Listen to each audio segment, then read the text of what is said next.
નમસ્કાર, Gujarat ફર્સ્ટના social media પ્લેટફોર્મમાં આપનું સ્વાગત છે। હું છું આપની સાથે વિકાસ મુકવાણા। તો આ ત્રણ ચહેરા તમે જોઈ રહ્યા છો, કેતન, સિયા અને ચેતન। એની ખૂબ ચર્ચા થઈ રહી છે। કેતન આપણી વચ્ચે દુનિયામાં નથી રહ્યા, પરંતુ હવે અત્યારે સિયા અને ચેતન એ બંને પોલીસ કસ્ટડીમાં છે। પોલીસ બંનેને અલગ અલગ બેસાડીને એમની પૂછપરછ કરી રહી છે અને બંનેના જે સ્ટેટમેન્ટ સામે આવ્યા એ ખૂબ જ ચોંકાવનારા છે।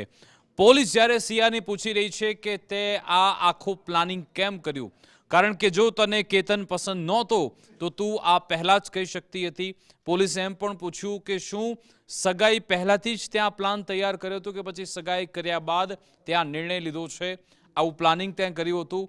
જો કે સિયાએ એક ચોંકાવનારું જ નિવેદન આપ્યું છે, જે અત્યારે ભારતભરમાં એની ચર્ચા થઈ રહી છે કે શું કોઈની હત્યા કરવા માટે આ કારણથી તમે કોઈની હત્યાનું પ્લાનિંગ કરી શકો છો, એ શું છે એ હું તો નહીં જ કહું, પણ આપણે કેતનના જે પિતા છે એમણે પોતે આ બાબતે સ્ટેટમેન્ટ આપ્યું છે, એ પણ હું તમને બતાવીશ કે આખરે કેતનના પિતાએ સિયાના આ એલિગેશનનો, સિયાએ જે કારણ આપ્યું છે એનો શું જવાબ આપ્યો છે। હવે આખા કિસ્સામાં અત્યારે પોલીસ પાસે એ કોલ રેકોર્ડિંગ એમની પાસે પુરાવા છે, સાથે સાથે ચેતન અને સિયા બંને જ્યારે મુલાકાત બંનેની થઈ હતી એના કેટલાક સીસીટીવી પણ સામે આવ્યા છે। અને જ્યારે પોલીસ કસ્ટડીમાં બંનેની પૂછપરછ થાય છે ત્યારે આખરે સિયા અને ચેતન બંને કેવી રીતે ભેગા થયા એ વિશે પણ પહેલી વાર સિયા તરફથી કન્ફર્મેશન કરવામાં આવ્યું છે। હવે આખા પ્રકરણમાં સામે આવ્યું છે કે આ બંને ભેગા કેવી રીતે થયા, તો સિયા તરફથી કન્ફર્મ કરવામાં આવ્યું કે હા, મારો અને ચેતનનો પ્રેમ સંબંધ છે। જો કે એ જે બંનેની મુલાકાત થઈ એ સિયાના ભાઈના કારણે થઈ। સિયાનો ભાઈ છે એનું નામ છે સાહિલ ગોયલ, કે જે પોતે એક ક્રિકેટ પ્રેમી છે, પોતે ક્રિકેટર છે, સારું ક્રિકેટ રમે છે। સાથે સાથે ચેતન ચૌધરી એ પણ ત્યાંનો એરિયામાં સારું ક્રિકેટ રમે છે। બંને પાછા એક જ ટીમમાં હતા, એટલે કે ચેતન ચૌધરી અને સિયાનો ભાઈ સાહિલ એ બંને એક જ ટીમમાં હતા। એટલે ઘણીવાર એવું થતું કે જ્યારે આ બંને લોકો રમતા ત્યારે સિયા પણ એ મેચ જોવા માટે જતી હતી। એકવાર એવું થયું કે જ્યારે એક મોટી ટુર્નામેન્ટ હતી જેમાં સિયાના ભાઈ સાહિલે એને પૂછ્યું કે સિયા, તારે મેચ જોવા માટે આવું છે, ત્યારે પ્રથમવાર સિયા મેચ જોવા આવી હતી અને ત્યારે ક્રિકેટના ગ્રાઉન્ડમાં પહેલીવાર ચેતન ચૌધરી અને સિયાની મુલાકાત થાય છે।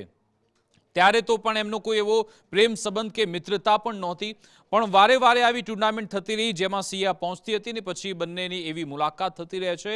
પણ જે કહેવામાં આવ્યું છે કે દિવાળી 2025ની જે દિવાળી હતી ત્યારે સાહિલે એક મોટી ગ્રાન્ડ પાર્ટીનું આયોજન કર્યું હતું, સેલિબ્રેશનનું આયોજન કર્યું હતું, જ્યાં તેણે પોતાના તમામ મિત્રોને બોલાવ્યા હતા અને એ પાર્ટીમાં સાહિલે ચેતન ચૌધરીને પણ બોલાવ્યો હતો અને ત્યારે જ સીધી રીતે બંને વચ્ચે પ્રેમની શરૂઆત થઈ હતી। સિયા અને ચેતન ચૌધરી બંને મળ્યા, લગભગ 1 કલાક સુધી બંને વચ્ચે વાતચીત થઈ અને પછી તો એ બંને ફરવા લાગ્યા, જોડે મૂવી જવું, શોપિંગ કરવું, મોલમાં જવું, ખાવું પીવું, તમામ એમના સારા સંબંધની શરૂઆત થઈ।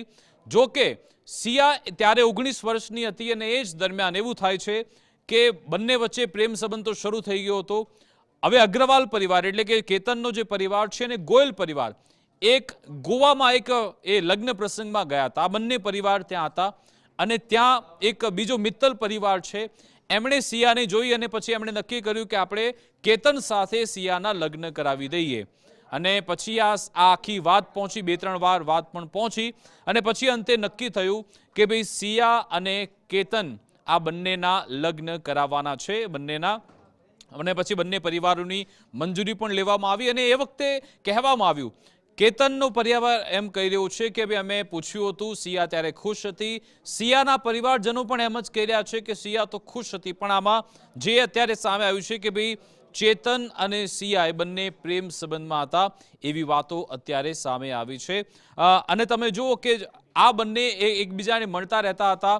એ કદાચ જે સાહિલ છે એને કદાચ ખબર પડી ગઈ હતી, સાહિલે એકવાર પૂછ્યું હતું એની બેન સિયાને કે શું તારો આની સાથે સંબંધ ચાલી રહ્યો છે, જો કે ત્યારે સિયા એનો ઇનકાર કરતી હતી. એટલે કે છુપી રીતે કદાચ એમને એ જે મુલાકાત થતી હતી થોડી ભનક તો આવી ગઈ તેવી વિગતો સામે આવી છે. આ બધું જ ચાલી રહ્યું હતું. એની સાથે સાથે સિયાએ સગાઈ માટે કેમ હા પાડી? તો સિયાના મનમાં એમ હતું કે હું હજી 19 વર્ષની છું, આ 19 જૂને 20 વર્ષની થવાની હતી. એ જ પહેલા એને એવું લાગ્યું કે મારા લગ્નમાં તો હજી ઘણી વાર રહેશે, એટલે એ દરમિયાન પછી હું કંઈક કરી લઈશ, સગાઈ તોડી નાખીશ કે ગમે તેમ. પણ એને ખબર નથી કે જેવી ફેબ્રુઆરીમાં સગાઈ થાય છે પછી નવેમ્બર માટે લગ્ન પણ ડિસાઇડ થઈ જાય છે. ને ત્યારે પછી એને પહેલી વાર એવો વિચાર આવે છે. 31 મેના રોજ આનું કન્ફર્મેશન પણ સિયાએ કર્યું છે.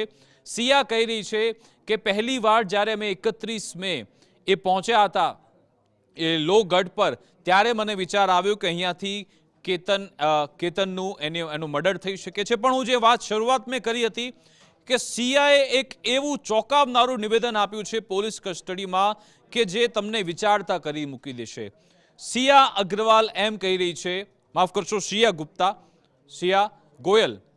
સિયા ગોયલ પોતાની પોલીસ કસ્ટડીમાં એમ નિવેદન આપી રહી છે કે મને આ કેતન એ વીક પહેરતો હતો, એ મને ગમતું નહોતું.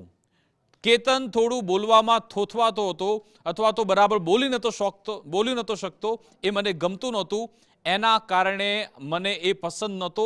આ રીતની વાત એણે કરી છે. જો કે એને લઈ ખૂબ ચર્ચા થઈ દેશભરમાં કે શું આવું રીઝન હોઈ શકે કે તમે ફક્ત એના વાળ ઓછા થઈ રહ્યા છે અથવા તો વીક પહેરે છે એના કારણે તમે એનું મર્ડર કરી શકો. આ વાત ગળે ઉતરી શકે એમ નથી. પણ સિયા આવું રટણ કરી રહી છે અને એ જ વાતનો જવાબ કેતનના પિતાએ આપી દીધો છે. કેતનના પિતાએ પણ એના જવાબ આપ્યો છે. પત્રકારો સાથે વાતચીત હતી, આપણે એમને જ સાંભળી લઈએ કે આખરે શું કહી રહ્યા છે કેતનના પિતા. પત્રકારો એમને સવાલ પૂછ્યો.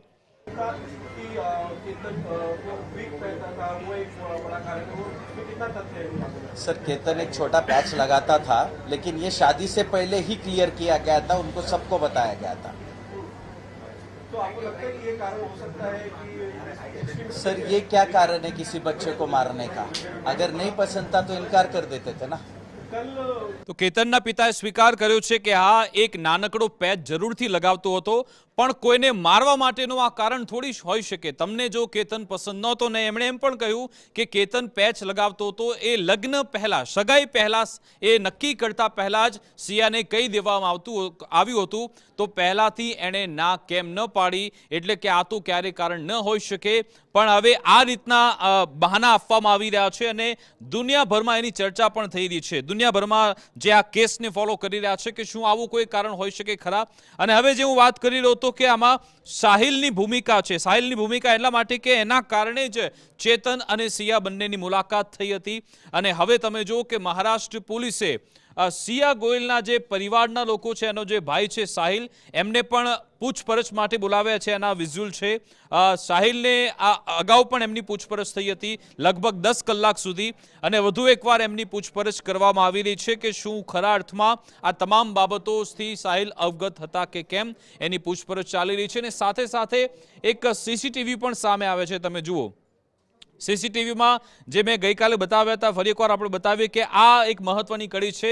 17 તારીખના આ સીસીટીવી છે, જેમાં એ જ કેફેમાં સિયા અને ચેતન બંને એમાં દેખાય છે. તમે જોઈ શકો છો એ બંને આ કેફેમાં આવે છે, બંનેની મુલાકાત થાય છે.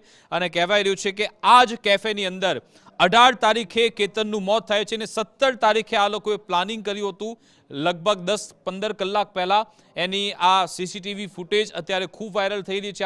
અને પોલીસે તપાસ્યું તો સિયા એ પણ અહીંયા હતી, એની મોબાઈલ હિસ્ટ્રી, સર્ચ હિસ્ટ્રી બધું જોયું તો ખબર પડી કે બંને ત્યાં બેઠા બેઠા એ કિલ્લા વિશે જાણકારી મેળવી રહ્યા હતા. અને ચેતને અહીંયા પેમેન્ટ કર્યું હતું, એ પણ તમામ લિંક પોલીસને અત્યારે મળી ગઈ છે. પણ હવે પોલીસ માટે સૌથી મોટો પ્રશ્ન એ છે કે આને સાબિત કરવું.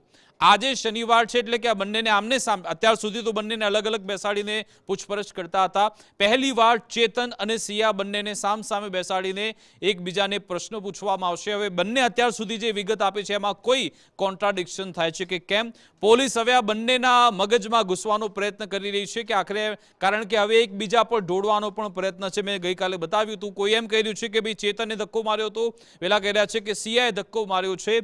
એની સાથે સાથે ગોયલ પરિવાર અને અગ્રવાલ પરિવારે બંને પણ સામસામે એલિગેશન લગાવી રહ્યા છે. કેતનની માતા એમ કહી રહી છે કે સિયા તો દારૂ પણ પીતી હતી, હું ના પાડતો હતો પણ એની લાઈફસ્ટાઈલ પણ ખરાબ, ના પાડતી હતી પણ લાઈફસ્ટાઈલ એની ખરાબ હતી. એની સામે જે સિયાની માતા છે એ કહી રહી છે એવું કશું છે જ નહીં. સિયા તો આ ગઢ પર જવા જ નહોતી માંગતી, સિયા નહોતી ઈચ્છતી કિલ્લા પર જવાનું, પણ કેતન એને જબરજસ્તી લઈ ગયો હતો. એટલે આ રીતના પણ એમાં દાવા થઈ રહ્યા છે. પણ સિયાના પપ્પા એક મહત્વની વાત કરી છે. એમને તો જેવા કંઈક સમાચાર આવ્યા એમની તબિયત પણ ખરાબ થઈ, પહેલા આઈસીયુમાં હતા, અત્યારે જનરલ વોર્ડમાં આવી ગયા છે. પણ એમણે બહાર આવીને કહ્યું કે જો સિયા આમાં કસૂરવાર છે તો એને પણ ત્યાં કિલ્લા પર લઈ જઈને ધક્કો મારી દો, અમને આવી સિયા જોઈતી નથી. એવી વાત એમના પિતા તરફથી પણ કરવામાં આવી છે. હવે આમાં મહત્વની વાત એ છે કે આ બધી વાતો છે, પોલીસ કસ્ટડીમાં તમે જે તે નિવેદન આપો એ કોર્ટમાં ચાલતા નથી. કોર્ટની સામે પુરાવા એકત્ર કરવા પડે છે, બતાવવા પડે છે પુરાવા. આ કારણ કે કોણે ધક્કો માર્યો કોઈને ખબર નથી, ના એના કોઈ પુરાવા છે, ના કોઈએ કશું જોયું છે. જો આ બધી વાતો સિયા અને ચેતન કોર્ટમાં જઈને એનાથી ફરી જાય, એમ કહી દે કે ભાઈ અમે તો ફરવા માટે આવ્યા હતા, ચેતન એમ પણ કહી દે કે હું તો કેતનને ઓળખું છું એટલા માટે ત્યાં પહોંચ્યો હતો, તો પછી આખો કેસ પલટાઈ પણ શકે છે. એટલા માટે જ અત્યારે ઠોસ પુરાવા અત્યારે પોલીસ એકત્ર કરી રહી છે. પ્રયત્ન એ છે કે એ લોકોને સજા પણ થાય ને જ્યાં સુધી આખો આ કેસ ન પતે ત્યાં સુધી એ લોકોને જામીન પણ ન મળે, બચવાનો કોઈ સ્કોપ ન રહે. જોઈશું કે આમાં પોલીસ શું કાર્યવાહી કરે છે. હવે આમાં કેતન તરફથી જે અગાઉ મુંબઈ બોમ્બ બ્લાસ્ટનો કેસ લડી ચૂક્યા છે, મહત્વની ભૂમિકા હતી, એ અત્યારે વકીલ તરીકે નિયુક્ત થયા છે. સિયા તરફથી અત્યારે કયા વકીલ છે કોઈ જાણકારી નથી. જોઈશું એમના તરફથી પણ કોણ આવે છે, કારણ કે જો આમાં કોઈ સારો વકીલ મળી ગયો તો કેસ આખો ઉલટાવી પણ શકે છે, એમાં અલગ એંગલમાં પણ લઈ જઈ શકે છે. એટલે જ પોલીસ પ્રયત્ન કરી રહી છે. તમામ બારીકાઈથી કામ થઈ રહ્યું છે કે એક પણ એવી કડી ન છૂટી જાય, એક પણ એવો પુરાવો ન છૂટી જાય જેનાથી સિયા અને ચેતન બચી શકે. હવે જોઈશું કે આગળ આમાં શું થાય છે. અમારી વિશેષ રજૂઆત અંતર્ગત બસ આટલું જ. આપ જોતા રહો ગુજરાત ફર્સ્ટ ન્યૂઝ. નમસ્કાર.